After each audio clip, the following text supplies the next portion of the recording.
প্রিয় দর্শক, কেমন আছেন সবাই? আশা করি সবাই ভালো আছেন। ত্বকের উজ্জ্বলতা দ্বিগুণ বাড়াবে 8টি খাবার। প্রিয় দর্শক, ত্বকের উজ্জ্বলতা বাড়াতে কি খাবেন?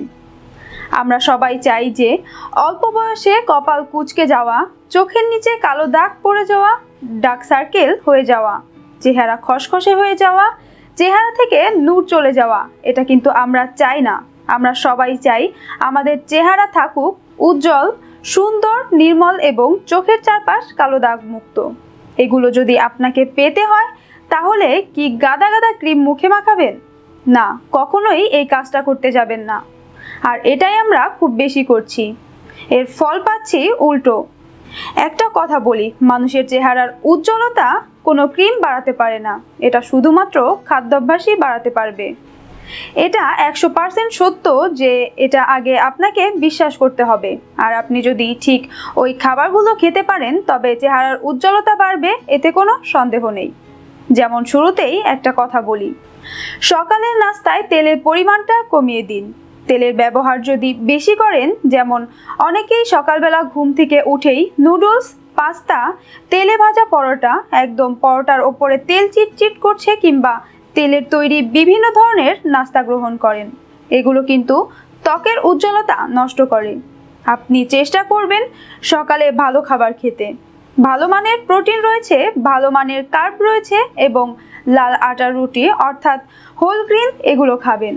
এগুলো ত্বকের জন্য বেশ ভালো। আপনার ত্বক উজ্জ্বল হবে, শরীরের ডিহাইড্রেশন দূর করতে হবে।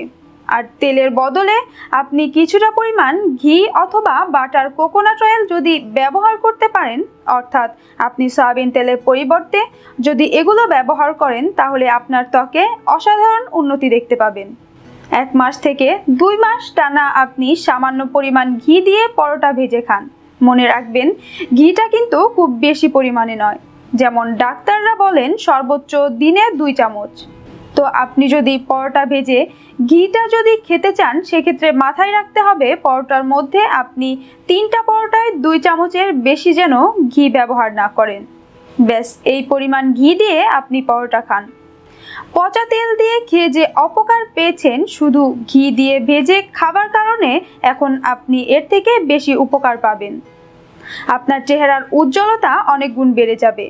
অর্থাৎ আপনার খাবারের মধ্যে কিছু পরিবর্তন আনতে হবে। আগে যা খাচ্ছেন এর মধ্য থেকে অনেক অস্বাস্থ্যকর খাবার সরিয়ে দিতে হবে। প্রিয় দর্শক, আজকের ভিডিওটি শেষ পর্যন্ত দেখুন, তাহলে বুঝতে পারবেন যে আপনার চেহারার সৌন্দর্যকে বৃদ্ধি করার জন্য আসলে কি করা উচিত। সর্বপ্রথম শরীরকে ডিটক্সিফাই করতে হবে। ডিটক্স করার জন্য প্রয়োজন অ্যান্টিঅক্সিডেন্ট। অ্যান্টিঅক্সিডেন্ট আপনি কোথায় পাবেন? সাধারণ কিছু খাবারের মধ্যে কিন্তু অ্যান্টিঅক্সিডেন্ট পাওয়া যায়। আপনি ঔষধ সেবন করে সেই পরিমাণ পুষ্টি পাবেন না। সকালবেলা ঘুম থেকে উঠে চাইলে শরীরটাকে ডিটক্স করে ফেলতে পারেন। কি করে? সকালবেলা ঘুম থেকে উঠে খালি পেটে যদি আপনি লেবু পানি দিয়ে খেয়ে নেন, তাহলে শরীরটা ডিটক্সিফাই হয়ে যাবে। মনে রাখবেন, যদি আপনার গ্যাসের সমস্যা থাকে তাহলে পুরো একটি লেবু খেয়ে ফেলবেন না। অর্থাৎ আপনি সামান্য লেবু পানিতে মিশিয়ে খেয়ে ফেলবেন, ব্যাস হয়ে যাবে। চাইলে আপনি যদি বিশুদ্ধ মধু পান, তার মধ্যে আধা চামচ বা 1 চামচ মধু মিশিয়ে নিতে পারেন, তবে দেখবেন আপনার শরীর কীরকম প্রতিক্রিয়া দেখাচ্ছে। আরেকটা কথা বলে রাখি, যাদের গ্যাস্ট্রিকের সমস্যা খুব বেশি, আলসার আছে, তারা সকালবেলা লেবু মধু গরম পানি দিয়ে খেতে যাবেন না। এক্ষেত্রে কিন্তু সকালে এগুলো খাওয়ার পরে আপনার অস্বস্তি অনুভব হবে। যেমন অনেকেই বলেন, আমার লেবু মধু পানি সকালে সহ্য হয় না। এর মূল কারণ হচ্ছে আপনার গ্যাস্ট্রিকের সমস্যা আছে মারাত্মক। সেক্ষেত্রে আপনি এই খাবারটা দুপুরে খাবারের আধ ঘন্টা থেকে 1 ঘন্টা পরে খাবেন। সমস্যা হবে না, বরং উপকারী হবে। এরপরেও যদি আপনি দেখেন যে অ্যাসিডিটি হচ্ছে, তাহলে অ্যালোভেরা জুস ব্যবহার করতে পারেন। অ্যালোভেরা জুস খেতে পারেন, অথবা অ্যালোভেরা জুসের যদি আপনার সমস্যা হয়, যেমন কিডনি রোগীদের অ্যালোভেরা জুস খাওয়া সম্পূর্ণ নিষেধ, সেক্ষেত্রে আপনি ভিনেগার ব্যবহার করতে পারেন। আপেল সিডার ভিনেগার খেতে পারেন। এগুলো কিন্তু আপনার ত্বকের উজ্জ্বলতা বাড়াতে সাহায্য করবে। এছাড়া আপনি সকালে খালি পেটে 2 থেকে 5টা কাঠবাদাম খেতে পারেন, এতে ত্বকের জন্য বেশ ভালো হবে। আপনারা সালাদ খেতে পারেন পর্যাপ্ত। দুপুরে ভাত বা মাংস এগুলোর মধ্যে ভাতটা একটু কমিয়ে দেবেন, মাংসটা পরিমাণ মতো খাবেন। পেট ভরানোর জন্য প্রচুর পরিমাণে সালাদ খাবেন। সালাদের ক্ষেত্রে একটা কথা বলে রাখি, শসা, গাজর, টমেটো সব এক করে ফেলবেন না। যেমন টমেটো আর শসা এক করাটা ঠিক নয়। যেদিন সালাদে টমেটো রাখবেন সেদিন শসা সরিয়ে ফেলবেন, যেদিন শসা রাখবেন সেদিন টমেটো সরিয়ে ফেলবেন। এর কারণ টমেটো এবং শসা একসাথে খাওয়াতে কিছু পরিমাণে গ্যাস্ট্রিক আপনার পেটে বেড়ে যেতে পারে, কারণ এই দুটি খাবারের বিরূপ প্রতিক্রিয়া তৈরি হয় যদি একসাথে খেয়ে ফেলেন। কিন্তু আলাদা আলাদা গ্যাপ দিয়ে যদি খান, যেমন 1 ঘন্টা পরে আপনি টমেটো খেলেন, তার 1 ঘন্টা পরে আপনি শসা খাবেন, এভাবে খেলে এই খাবারগুলো আপনার কোনো ক্ষতি করবে না। এরপরে বিভিন্ন সবুজ শাকসবজি এবং পর্যাপ্ত ফলমূল আপনারা খেতে পারেন। আঙুর, কমলা, পেঁপে এই খাবারগুলো কিন্তু ত্বকের উজ্জ্বলতা বাড়িয়ে দেয়। আরেকটা কথা বলে রাখি, যদি মনে না থাকে কোন ফলটা খাবার দরকার, তাহলে একটা ফলের নাম মনে রাখবেন, সেটা হচ্ছে কমলা বা মালটা। যদি পর্যাপ্ত পরিমাণ দৈনিক 2টি মালটা অথবা 2টি কমলা আপনি নিয়মিত খান, 6 মাস কন্টিনিউ করুন, দেখবেন আপনার চেহারার উজ্জ্বলতা অনেক বেড়ে গিয়েছে। ভিটামিন সি আমাদের ত্বকের উজ্জ্বলতা বাড়িয়ে দেয়। এরপর ওমেগা 3 ফ্যাটি অ্যাসিড, এটাও কিন্তু ত্বকের উজ্জ্বলতা বাড়ায়। এর জন্য আমি বলবো মুরগির মাংস, গরুর মাংস খাওয়া কমিয়ে দিয়ে মাছ খাওয়া বাড়িয়ে দিন। দেশীয় মাছ খাবেন। ট্যানারি বর্জ্য খাওয়া ফার্মের মাছ কম খাবেন। আপনারা শিং মাছ খেতে পারেন, পাবদা মাছ খেতে পারেন। এই মাছগুলো তুলনামূলক পাঙ্গাস বা তেলাপিয়া থেকে অনেক ভালো। ওমেগা 3 ফ্যাটি অ্যাসিড সাধারণত যে উপকারটা ত্বকের করে সেটা হচ্ছে সূর্যের ক্ষতিকর যে রশ্মিটা আছে সেটা যেন আমাদের ত্বকের কোনো ক্ষতি না করতে পারে, এই জায়গাটা এই প্রোটেকশন তৈরি করে ওমেগা 3 ফ্যাটি অ্যাসিড। আপনার চেহারার সজীবতাকে রক্ষা করে।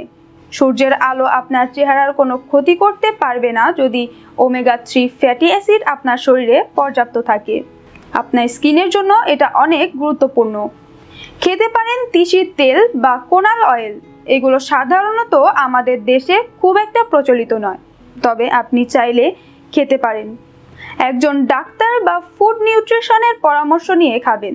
ওমেগা 3 ফ্যাটি অ্যাসিড সামুদ্রিক মাছেও প্রচুর পরিমাণে থাকে, যেমন salmon fish, sardine fish, tuna fish. আমি জানি এগুলোর কথা বলে কোনো লাভ নেই, বাংলাদেশে এগুলো পাবেন না। আপনি পাবদা মাছ, শিং মাছ খেতে থাকুন, আপনার কাজ হয়ে যাবে। এছাড়াও আপনারা কাঠবাদাম খাবেন, এটাতেও প্রচুর পরিমাণে ওমেগা 3 ফ্যাটি অ্যাসিড আছে। ইলিশ মাছও খেতে পারেন। দাম বেশি হলেও ইলিশ মাছটা তাজা তাজা যদি খেতে পারেন এবং গরুর মাংস পরিমাণ মতো খেতে পারেন, এগুলো থেকেও কিন্তু কিছু পরিমাণে ওমেগা 3 ফ্যাটি অ্যাসিড এবং ভিটামিন ডি পাওয়া যায়, তবে পরিমাণের বেশি নয়। আর আমি আগেই বলেছি, সকালের নাস্তায় নজর দিতে হবে। খারাপ তেল সরিয়ে দিয়ে আপনারা বাটার বা কোকোনাট অয়েল অথবা সবচেয়ে ভালো হয় ভালো মানের ঘি যদি আপনারা ভেজে খেতে পারেন, তবে মনে রাখবেন 2 চামচের বেশি খাওয়া যাবে না। এছাড়াও জিঙ্কের অভাব হলেও কিন্তু আমাদের ত্বকে ভাঁজ পড়ে যায়। দৈনন্দিন আমাদের খাদ্য তালিকায় জিঙ্ক রাখতে হবে। লাল মাংস, ডিম, দুধ, পেয়ারা এসব খাবারের মধ্যে জিঙ্ক থাকে, তো মনে রাখতে হবে এগুলোতে আবার অন্যদিকে ক্ষতিকারক চর্বির পরিমাণও বেশি, সেক্ষেত্রে এটা পরিমিত খেতে হবে। আর তেল ছাড়া যেহেতু আমাদের জীবন চলে না, সেক্ষেত্রে সামর্থ্যের মধ্যে যে তেলটা সবচেয়ে ভালো সেটা খাবেন। যেমন আপনি যদি অলিভ অয়েল খেতে না পারেন, কোকোনাট অয়েল খাবেন। কোকোনাট অয়েলের যদি দাম বেশি মনে হয়, তাহলে স্বল্প মূল্যে কোন তেলটা বেশি ভালো হবে, সেক্ষেত্রে আমি চোখ বন্ধ করে একটা তেলের কথা বলবো, সেটা হচ্ছে খাঁটি ঘানি ভাঙা সরিষার তেল। আপনি এটা খেতে পারেন এবং এটা অনেক দামি সয়াবিন তেলের মতোই, কিন্তু এটা অনেক ভালো স্বাস্থ্যের জন্য। অ্যাটলিস্ট যারা অলিভ অয়েল বা নারকেল তেল কিনতে পারবেন না, তারা এই তেলটা আপনাদের প্রত্যেকটা খাবারে রাখতে পারেন। এটা কিন্তু আপনার কোলেস্টেরলকেও বাড়াবে না, আর সয়াবিন তেলের মতো আপনার অন্যান্য ক্ষতিগুলোও করবে না, আপনার কিডনিরও কোনো ক্ষতি করবে না। এরপর আপনারা গ্রিন টি খাবেন। গ্রিন টি আপনার অ্যান্টিঅক্সিডেন্ট বাড়িয়ে দিয়ে ত্বকের সজীবতাকে রক্ষা করে, তাই গ্রিন টি খাবেন। প্রিয় দর্শক, যে কথাগুলো বললাম ইনশাআল্লাহ যদি খাবারগুলো নিয়মিত খেতে পারেন, স্বাস্থ্যের যত্ন নিতে পারেন, নিয়মিত ব্যায়াম করতে পারেন, তাহলে আপনাদের ত্বকের উজ্জ্বলতা বেড়ে যাবে। নিয়মগুলো 2 মাস পালন করলেই বুঝতে পারবেন। প্রিয় দর্শক, আজকের ভিডিও এ পর্যন্তই। ভিডিওটি ভালো লাগলে অবশ্যই একটি লাইক, কমেন্ট এবং শেয়ার করতে ভুলবেন না। আপনি যদি আমাদের চ্যানেলে নতুন দর্শক হয়ে থাকেন তাহলে অনুগ্রহ করে চ্যানেলটি সাবস্ক্রাইব করে রাখুন আর পাশে থাকা বেল বাটনটি অন করে দিন। ভিডিওটি উপকারী মনে হলে শেয়ার করে অন্যদের জানিয়ে দিন। আপনার একটি শেয়ার হয়তো অনেকেই ভিডিওটি দেখতে পারবে। যারা ধৈর্য ধরে ভিডিওটি শেষ পর্যন্ত দেখেছেন তাদের সকলের জন্য রইল অফুরন্ত ভালোবাসা। ফিরে আসব নতুন কোনো বিষয় নিয়ে, নতুন কোনো ভিডিওতে। সে পর্যন্ত সবাই ভালো থাকুন, সুস্থ থাকুন।